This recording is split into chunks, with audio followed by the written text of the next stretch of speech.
Get out your bulletins. We've been in this series called Life Hacks. If you're new, you're going to be jumping right into this today. And over the last couple of weeks, we've been looking at one thing in life that kind of, we can take a life hack and this idea that we can make life better if we can apply this hack in life. And we've been looking at this series big idea. And this is the series big idea that we've been looking at. Following Jesus by obeying his teachings makes me better at life. Now, here's the thing, is following Jesus doesn't necessarily make your circumstances better. And maybe you came to Jesus, maybe you started because you were hoping he would change something circumstantially with you, or you wanted him to help you in a situation, or you were in a crisis and you needed him to change the crisis that you were in. And God, it's not to say God doesn't do that. He's very capable of doing it. Sometimes he does it, he changes it, and his grace changes the situation. Sometimes he does it, and he gives us the grace to go through it. But here's what I guarantee. While God might not, I can't guarantee that God always changes the circumstances we're in that we want to change. This is what I do guarantee, is as we follow Jesus, we change. That as we follow Jesus by obeying what Jesus teaches and putting it into practice and putting what we're calling life hacks into practice, that as we continually do this, years or days or months, however long, you're going to look back and you're going to look at comparing yourself now to comparing who you were then, you're going to say, I'm a different person. And last week we talked about how worry, we can have a life hack for worry. And if you remember, we're going to flip our worry into worship, flip what if into what is. And if you missed that, you're looking at me like a deer in the headlights, I encourage you to go online and listen to that message where we all got our musical cadence on and we started to flip our worry into worship. And this week, let me go back to last week. Last week we ended the teaching talking about how worry kind of displaces Jesus at the center of our life. And we drew two wheels up there. And one wheel has the center axle. And life is just like that. See, our life is like a wheel. And when Jesus is at the center of our life, we can go over the hardest terrain and have a more smooth ride. But when Jesus gets displaced off center in our life, and our life isn't centered on him, then we can have the smoothest of rides, but it can be the smoothest of life around us, but it can be the most rough ride because we don't have Jesus at the center of our life. And it can be bumpy, and it can go rough, and it can go rocky, and you look around and go, why is this so bad? And you're so restless, and you're so burnt out, and you're so worried, like we talked about last week, and feel out of control, but yet everything feels and seems like it should be going well. Because Jesus isn't at the center of it. And today, we're going to address another way that we can keep Jesus at the center of our life by practicing something that has really established the reason in a way that we come to church on Sunday, and that's this idea of Sabbath. Now, Sabbath we're going to talk about in today's teaching, and maybe you have a definition of Sabbath that you say, well, this is a day, this is a time, this is Sunday, Sabbath is Sunday. Hopefully today I want to give you a different definition of Sabbath. I want to give you a different definition of what it means as we explore the scriptures. And the reason I want us to talk about this today, and this is the reason I believe it's a life hack, because I believe this, when we're keeping the Sabbath, it's a reflection of Jesus being the center of our life. I love what Walter Brueggemann, he's a theologian, he stated it this way, that Sabbath provides a visible testimony that Jesus is at the center of life. And what happens when we get life off-centered? When Jesus moves over and that axle of our life gets displaced and other things become the center, you know what happens in life? It gets rough. And it gets out of balance. And sometimes that's how life is for some of us. Is sometimes we feel like we're burning the wick at both ends, the candle's burning at both ends. We are so busy. We feel like we are the demand of everybody. We have no margin. We have no time. We have no space in our life. We're always active. We're always doing stuff with the kids. We're so busy. We're so tired. And here's the interesting thing, is we live in a generation today where we physically work less hard than any other generation. Because of the equipment we have, because of that most of our jobs are, we have a white collar, blue collar, when you used to be mostly blue collar, and now we have a growing white collar. We physically work less, even though we might work more. And interestingly enough, as you read studies, and this is just kind of off the topic, I didn't share this earlier, but this is something that I found out that we can be at work and not really work, and then we have to work longer to do the things that we were there to work in the first place. Did that make sense? And the reality is we become so restless in this generation. We become so overactive. And there is a principle that I believe that can guide us in a life hack. And here's the reason we're going to look at this. We're going to look at this life hack. And there's some reasons that we're going to look at this today. But I want to look at the reason, why do we work so much? Think about it. Why do you work so much? I believe we work so much, write this in, because we want so much. I mean, isn't that really why you work? Is you want. And that's not a bad thing. Let's not make it a bad thing today, Casey. But we want. I mean, we want the nice car, so we work harder to get the nice car, and then we want to keep that car, so we keep on working to keep that car. Or we want the vacation, and ironically, sometimes we work hard to have a vacation that when it comes to it, we can't take the vacation or we can't get away on vacation because we're got to work. But we work so much because we want so much. And in this wanting so much, it's just not things. See, we want things, but we want better things. See, we work so much because I believe we're content with what we have. And we work for better things. And not just better things, we work for better opportunities. We want better opportunities for our kids, and that's what drives us to really work to get them in all these different activities and get them into all these different things. And next thing you know, you're like, where did my week go? We work so much because we want better things. And you know what else we work for? So we work for approval. I'll just be honest with you. My life, I've had a history of this, and pastors struggle with this because really we want you to like us. And we work for approval. Maybe you work for approval and you work so hard that you can't say no to anyone. You can't say no because you want their approval. You can't say no to your family because you want their approval. You can't say no to your work because you want their approval. You can't say no to their friends or family because you want their approval. And sometimes when we work for the approval, we become so marginless. And this is what happens, is we have no margin in life, write this in, because we set no boundaries. And if you know what margin is, margin's that space, that little breathing room in your week. And maybe you're like me, sometimes you just get to the week and you just feel overwhelmed with the schedule. Or you feel so unrested at the end of it. And we have no margin because we set no boundaries. We set no boundaries for our work. I mean, now it is more often that you can work before you get to work because you can check your email. You can work after you get home from work because there are things you got to do. You got to work on your education. There's so much work involved with our work. We set no boundaries. We set no limit. We say, hey, we're not going to stop now. We set no boundaries personally. We set no boundaries for our family. We set no boundaries for time together and say, hey, no, we're going to set a boundary here. We're not going to let it encroach on this. And here's what I've learned about boundaries, is boundaries lead you to be able to say no. And if you've ever read the book or never read the book, Boundaries by Dr. Cloud and Townsend, I encourage you to do so. And one of the things I took away from that book is that behind every no is a greater yes. And sometimes we don't know what we're saying yes to. And in this marginless life where we get so overstressed, overworked, overproductive, overactive, which is interesting and ironic to me that we have more leisure activity available to us than any other generation. But this is what happens, is we have less rest and we become so restless. Maybe you're here today and you can say, man, that's me. I don't have a reason for this.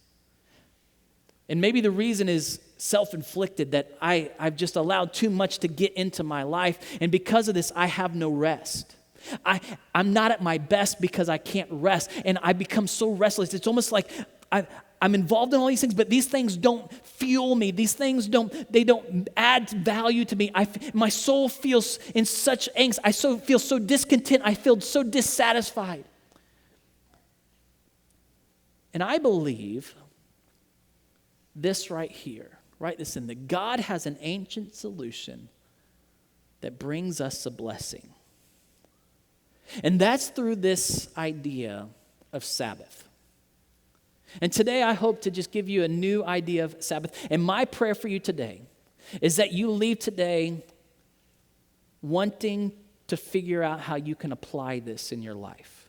Maybe you're here today and you can say, man, I'm so restless and I feel so unrested in life. And I feel like I'm at wit's end. I feel like I'm burning the candle at both ends.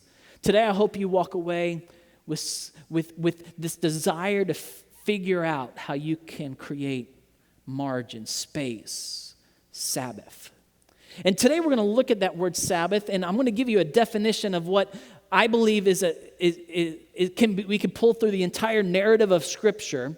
And this is just a summary, and this is not because I'm very clever. I've just tried to take this whole thing because this is a very deep topic, and I encourage you to study it more. It's something I've been studying because I need it for me.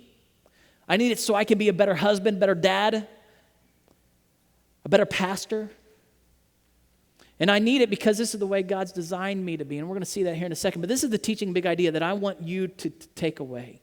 That I'm at my best when I weekly unplug to enjoy God and rest.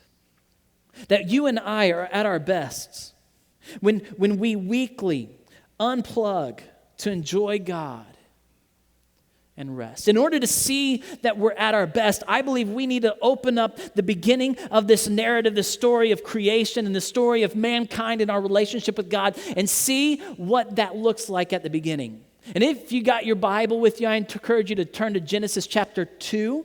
And we're going to look at that here in a second, but I've put Genesis 1, the passage I want to read right now. And we're going to look at Genesis chapter 2, and then we're going to flip over to Exodus chapter 20. And I want you to turn there with me. Or if you got it on your smartphone, we are okay with that. But look at what the beginning of this narrative describes this. God had just created the world and everything. He had created it all. And it said, he gets to man. He said, so God created mankind in his own image. Everybody say image. Say, I'm God's image. In the image of God, he created them. You and I, male and female, he created them. This is so important to realize that you and I were made to resemble God. When God looks at you, he sees a reflection of himself. When God sees you, he sees a version of him. You and I were therefore made to imitate, to reflect, to resemble our Creator. And this was what happened, but what happened is sin interrupted this reflection. And in this people of God created something that was displaced, and what it displaced was an activity that I believe God wanted us to enjoy. And look at this. See, after he creates mankind, he does something, and he says on Genesis chapter 2, verse 2 and 3, he says, by the seventh day, God had finished the work that he had been doing. He had finished the work. He'd finished everything that he wanted to do. He finished all the activity that he wanted. So on the seventh day, he rested from all his work. And if you got your Bible or you like to underline things or highlight a passage, you make a note there in your app that says, that word rested there is where we get the word Sabbath. It's this Hebrew word called Shabbat. It's he rested. And that word means cease, to stop, to finish. I want to use the word unplugged. He just ceased. He rested from all his work or his business. Then God blessed the seventh day and made it holy. That word just means he separated from the other days. It's separate. It's nothing like the other 6 days. And because on it he rested, he Sabbathed from all the work of creating that he had done. Now I want you to look at me for a second. For God is not limited. Okay? God is capable of everything. He's omnipotent. He's all-powerful. But he does something here on the seventh day because you and I are limited. Write this in your notes. See, God is not limited by anything. Yet God models for us a healthy limit we are to imitate. Now, while God is capable, he's omnipotent, and he can do anything, and he doesn't need to rest because he is the source of all energy. I need to remind myself that I need to stop. And this is one of the things that I struggle with most, by the way, just so you're aware.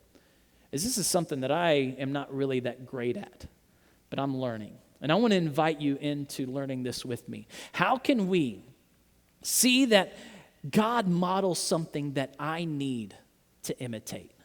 And the reason he models it is because he set a limit on me. That while I'm made in his image, I am not God. And some of the things, the reason that I become sometimes so active is because I think the world depends upon me. That if I don't stop, it's not going to happen. And if I don't take a day and stop, that provision's not going to come. That if I don't take a day to stop, and what I do, I kind of put me at the center of my life and push Jesus off to the center. And there's a weekly rhythm that he wants us to put into our life that practices this, no, keep me at the center. And the way that I want to keep you at the center is not that you have to keep a rule, but there's something amazing when you see the way that I've created you and I modeled something for you. That while I'm not limited, I set a limit for you that's healthy. And see, to Sabbath, maybe you need to do what I need to do. We must recognize we were designed to stop. You can write that in. To Sabbath, we must recognize that you and I were designed to stop. God had to remind the Israelites of this. See, they had been in this nation of Egypt for many years, and over 400 years they were captives, and they were slaves. The slave drivers of Egypt would work them literally to death. They would work every day. Every day. And I was told this morning that there were only two groups of people that were given 2 days of rest once a month. And that were the Masons and another group that were very skilled. They lived in a work environment. And God said, wait. I want you to remember something. And in this Exodus chapter 20, if you've got your Bibles, I want you to look there with me. It's up on the screen too. He says, remember the Sabbath day, which is the rest day. Remember the rest day by keeping it set apart, holy. That's what holy means, separate. Know that nothing is like that day. You need to remember that. Remember, this is how I designed you. I'm not like the slave drivers of Egypt. I want you to trust me. And this is something that I want you to see the blessing. 6 days you shall labor and do all your work. Okay, I'm a God that's unlike the gods of Egypt. I'm a God that is for your benefit and wants you to be at your best. 6 days you'll labor, great. But I on the seventh day is a Sabbath, is a rest, is a ceasing, it's a stopping to the Lord. Now, it's something I want you to just interestingly note. One, there's a day that we have to remember, and the day that it's set to something. It's to the Lord our God. On it you shall not do any work, he says. Neither you, nor your son, nor your daughter, nor your male or female servant, nor your animals, nor any foreigner residing in your towns. He goes, I don't want you to be like the culture that you live in. See, the culture drives you to activity. And that Egyptian culture drove the nation of Israel to activity. You know what happens in our culture? It drives us to overactivity. But he says, I want you to remember. Remember to put it for me. Remember that there's something here. For in 6 days the Lord made the heavens and the earth. Just remember this. Remember this. He said, in 6 days the Lord made the heaven and earth. And read along with me. He made the sea and all that is in them. But he rested on the seventh day. Therefore, the Lord blessed the Sabbath, the rest day, and made it holy. He set it apart. But this isn't the only time that he reminded them of this. See, he had a tangible, hands-on reminder for the nation of Israel. Because when they got delivered from Egypt, they had nothing. They left. They had no food. They just had a day's journey. The Egyptian people gave them some things, some supplies to like make things and tools and some cattle and things like that. But God said, I want you to discover who I am as I deliver you from Egypt. And in doing so, he put something, what we call manna, into their life. Every day, he would put manna on the ground, and this was a bread-like substance that they could bake and they could cook. And the interesting thing this time is they would have just enough for the night. Now, if they had more than what they ate, it would spoil by the next day. And it wasn't to punish the people, it was to teach them to trust in their God, that he is different than any other God. He's holy, he's different, he's set apart. And then look at this, how earlier he, in this manna, reminds them. He says, on the sixth day, they gathered twice as much. This was a command that he wanted them to do. I want you to gather twice as much. 2 omers, which is what 1 omer per person was kind of like this measurement. I don't know exactly what omer was. Maybe it was like a jar size. But a day's worth is an omer. And he says 2 omers for each person. And the leaders of the community came together and reported this to Moses. He said to them, this is what the Lord commanded. Tomorrow is to be a Sabbath rest. It's to be a ceasing of stop. It's a day of unplugging, a holy rest, a holy Sabbath to the Lord. See, a lot of times in our culture, we're taught that we're to do rest for us, but God's reminding us, no, you're not resting just for your own pleasure. You're resting so you can enjoy me and do it for me. So bake what you want. He goes on to say, so bake what you want to bake and boil what you want to boil. Save whatever is left and keep it until morning. So they saved it until morning as Moses commanded. It did not stink or get maggots in it. And then Moses said, eat it today because today is the Sabbath to the Lord. On that 7th day, they would wake up and they would find it. Eat it today, Moses said, because today is a Sabbath to the Lord. You will not find any of it on the ground. 6 days you are to gather it, but on the 7th day, the rest day, there will not be any. A lot of times what happens, I believe, is we think God's commands are burdens. We think his rules are meant to keep us from stuff and keep us from enjoying life. But that's not what the Sabbath is about. See, I believe the Sabbath, this rest day, this day of rest, is not a command to endure. It's a blessing to enjoy. And maybe you felt like guys like me that had titles of pastor, and they wanted you to come to church, and it was an extra burden on you to do this. On your day off, you've got to come and endure guys like me talking to people like you. I hope you don't feel that way, by the way.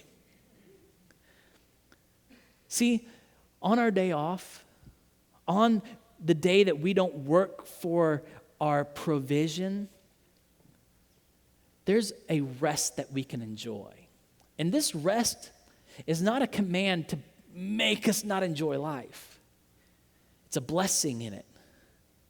And I want you to see what happens to this nation of Israel. After they kind of received this blessing 6 days in a row, look what happens to some of them. Nonetheless, some of the people went out on the 7th day to gather it. But they found none. It's almost like they didn't trust God. Then the Lord said to Moses, how long will you refuse to keep my commands and instructions? Bear in mind that the Lord has given you the rest day. He goes, bear in mind that God has given you Sabbath. That is why on the 6th day he gives you bread for 2 days. Everyone is to stay where they are on the 7th day. No one's to go out. So what did the people do? They rested on the 7th day. I believe it took time for them to figure out that they could trust God. And they could enjoy the blessing that God gives them. And this is the thing I want you to write in your notes. See, while Sabbath means to weekly unplug, we weekly unplug to enjoy God. But you can't enjoy God unless you trust in him. I can't enjoy God unless I trust in him. I can't enjoy God unless I trust in his character and who he is. And the interesting thing about Sabbath is Sabbath was a day to teach us that we can trust in God as our provider, that we can trust in God as our protector, and we can enjoy the benefit of our relationship from God. We can enjoy God himself. And I want you to know today, you can enjoy God, that God is not a burden for us. He's not something to make your life harder. He's something that is to rejuvenate and give you joy in the life and make your life enjoyable. So how do we enjoy God? Now this is the thing, these are the ingredients I believe that we see that help us enjoy God. One is we enjoy God when we weekly unplug to remember what God has done for us. To remember what God has done for us. When God reminded them of the Sabbath, it was in his deliverance from this nation of Israel. You know what God has delivered us from? We don't have to work for our salvation. We don't have to work to make ourselves right with God. And so on a day that you can pick, it doesn't need to be a Sunday, and this is my opinion, it doesn't need to be a Sunday. It's because you may have to go to work after this and make a living. Or there may be people listening online that they're listening this on a Saturday or a Friday, and that's their day off, and this is the day that they can set apart. It's not about the day and the proximity, but it's the priority that we take a day and we say we're going to dedicate this to enjoying God. Now here's the thing, is it's not that you just stop all activity and become lethargic and play video games on the couch. Some of you would love that. But it's activity that you do that refuels you, and it's activity that you do that reminds you of what God's done for you. And you take a moment in that day and you remember. And you do it with your family, you do it with your spouse, you do it with others, and you remember what God has done for you. You remember that you don't have to work for salvation, that he finished that work for you, and you don't have to work for the approval of anybody because your approval's in God. Think about how that could change your world by just remembering what God has done for you. Remembering what he's established for you. And we not only just remember what God's done for us and establishing salvation for us and reminding us that God has always provided for us. Now, I might not have what I want, but I have what I need. And God, I remember that you have been my provider. And I don't need to work today. And I'm going to make you the center of my life. And then the other thing that enjoying God does. Enjoying God, we enjoy God when we weekly unplug to reflect on who God is and who I am. And when we begin to reflect on who God is, we reflect on his character and his nature, that he is love and he's a good father. And because he's love, he's good to us. And we remind ourselves by reflecting on who God is, and we take a moment in that day. That's why I love when most of you or many of you that are here today, you're here today and this is your rest day. You make this a part of your day that you can come and you can reflect on the nature of God. But you know what you also get to do?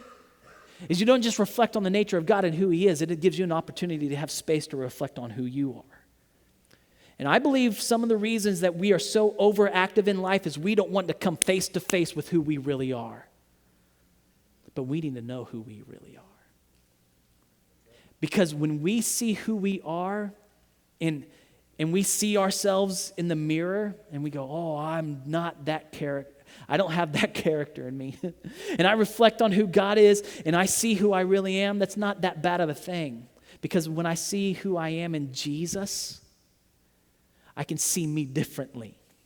I can see that, behold, those old things, like Paul wrote to the Corinthian church, all those old things are passing away, and behold, everything is becoming new. That when I reflect on God and who he is, that I know that he's a recreator, and he's making me new. And while I don't have to feel the shame of that I have, or of those imperfections in my life that I see, as I reflect on who he is, and I see that I'm imperfect, and I see all these flaws, I know that he's making me new. And I'm okay with that. And sometimes I believe the stress and the overwork and the busyness of our life is sometimes just to mask who we really are and we haven't seen who we are in Jesus, and we don't take the time to let him remake us new. And it happens in the margin. It happens in those, it doesn't happen in the activity of busyness, but it happens in the activity of Sabbath, of ceasing, of unplugging. Maybe on your day off, you need to unplug and you need to reflect on God instead of reflecting on Facebook. Yes. Amen. I hope that lands better on the next service. But we need to reflect on who he is and who we are and who we are in Jesus. And last, we need to refuel. We can enjoy God when we weekly unplug to refuel by joining in God's work and doing what we enjoy. Now, let me just talk to you about this, because I believe that when you get into what God's work is in his mission, in his kingdom, of bringing his kingdom and doing good, because that's what God does. And Jesus would go around healing on the Sabbath, and the Pharisees would get mad saying, you're working on the Sabbath. And he's like, it's not that you can't have activity. It's just you can't work for provision. Do the work of God on the Sabbath. Do his work. You'll find refreshing joy. See, we do a lot of things for our own pleasure sometimes on our day of rest. And he says, I want you to do things for my pleasure. And when you figure out that you can delight yourself in me, guess what? I'm going to give you the desires of your heart. When you begin to reflect on who he is and you say, okay, God, what's the work you're about doing? I want to do a little bit of that work today on my day of rest. And it refuels you. But guess what? You get to do things that refuel you, that you like to do. Like me, I love to mow the yard. I know it's weird, but I love to get out there. I'll put a podcast in, and until I feel the kid around my leg, I'll be in the zone, man. And you know what it's doing to me? It's refueling me emotionally. It's refueling me physically, even though through the activity I'm resting. And it refuels me spiritually because I'm putting Jesus in, because the podcast I listen to is something that motivates me to live like Jesus. And it refuels me. Maybe it's like my wife, and I'm going to put her on the spot today because she's here. She's always here. She's just here in this service. She loves to paint. And so she'll take a moment, in the chaos of having all the kids around, she'll make a space. And I know she's reflecting on who God is, and she paints something. Maybe you like to write. Maybe it's something you need to do as a family that you can say, you know what, guys, let's do something together, and let's make space together. Let's create some space in our life. Okay, we're not going to say yes to every activity because we want to say yes to this activity. We want to enjoy God. And we're going to do some stuff, but let's do the things that refuel us. What are the things in your life that don't refuel you, that you're doing on those days off that you need to cease and unplug and stop? It doesn't refuel you. See, God is not a God that wants to burden you with this. He's a God that says, hey, Jesus is saying here, I want you to find the rest that you want and you need. This is what Jesus said to them. The Sabbath was made for man, not man for the Sabbath. So the Son of Man himself, Jesus, is Lord even of the Sabbath. You know what he was saying? We weren't made to keep the Sabbath. The Sabbath was made to keep us. If you feel like this is a rule to keep, it's more than just it's not just a rule. It's more than, it's about our relationship with God, and it's something that keeps you. It makes you your best. It gives you the opportunity so you can be your best as a dad, as a mom, as a spouse, as a boss, as an employee. It's made for you to be your best. And God, Jesus says, hey, I'm the Lord of the Sabbath, and I want you guys to know, you weren't made to keep this. This was something that was made to keep you. But sometimes we don't work this out in our life. And we feel like it's a burden. And we feel like it's something we have to add on. Oh, great, I got to go to church today. Or no, I got to stop and I got to do all this. But the reality is, it's not that. It's something that brings rest to your soul. It's something that ceasing the activity, unplugging from the cultural demands, and you're saying, God, no, I'm going to say yes to you. And it might be that you do physical activity on that day, but it's the things that refuel you. And in that activity, you're going to remember, you're going to reflect, and it's going to refuel. And you're going to do the things that God wants you to do. I love the people that serve on their day off on a Sunday, and they come in here. I believe it refuels them. And Jesus said this about that.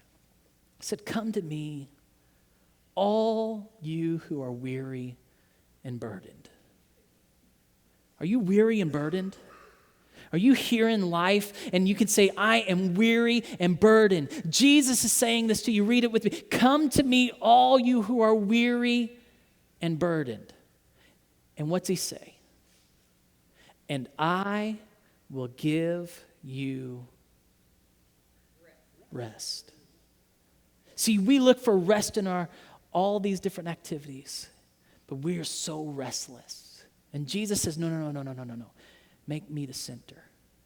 I'm where rest is. And I know that there are demands on your time, but I promise you can trust me. And maybe this is what you need to do. You need to practice this. You need to make this a life hack. And you need to not just test it once, but you need to test it for a month and say, okay, let's put this into practice. Let's trust God in this. Come to me and I will give you rest. He says, take my yoke, or his teaching, my way of living. Take my yoke on you and learn from me. For I am gentle and humble in heart. I'm not like your boss that wants to work you to death. And if you ask, hey, what can I do for you? I'm going to tell you what you can do for me. But I want to give you rest. I want you to find rest for your souls. And I believe when we get rest for our souls, the physical gets rested too. And he says, for my yoke is easy and my burden is light. I want you to write this in your notes before we pray. We find rest when we rest in Jesus. Maybe you're here today and you're so restless. It's because you haven't made Jesus the center. And one of the ways that reflects that Jesus is the center of our life is when we weekly unplug to enjoy God by remembering, reflecting, and refueling. And the ultimate result of that is you and I find rest. Maybe you'd like to talk to somebody about having a relationship with Jesus. Our prayer partners are going to be available. But what's your way that you need to unplug this week? What do you need to unplug from? And what do you need to add to it? Which way do you need to remember? How are you going to reflect? How are you going to remember? And how are you going to refuel? And begin to put this into practice and make this your next step. That's what I want you to wrestle with as you work out this life hack. Jesus, thank you that you are rest for us. And God, I pray that you teach us how to use this, to leverage this, and so we can see you make us our best as we remember you, reflect on you, and be refueled as we enjoy our life in you. Thank you so much for this rhythm. In your name, amen. God bless you, Westside. We'll see you next Sunday.